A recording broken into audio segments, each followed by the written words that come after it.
En muchos talleres pasa lo mismo. Querés hacer cortes rectos, precisos y repetitivos, pero no tenés una sierra de mesa. Entonces empezás a improvisar. Guías con prensas, cortes a pulso, marcas dobles. Y al final perdés tiempo, precisión y hasta material. Comprar una sierra circular de mesa no siempre es opción.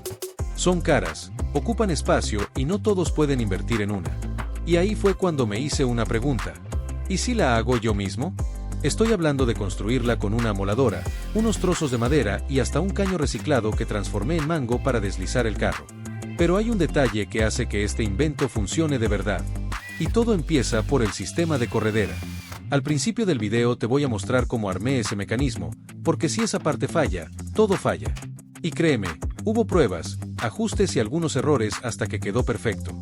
En solo 4 minutos vas a ver cómo paso de piezas simples de madera a una sierra funcional, estable y precisa. Si te gusta fabricar tus propias herramientas y ahorrar dinero mientras mejoras tu taller, quédate hasta el final, porque el resultado vale la pena.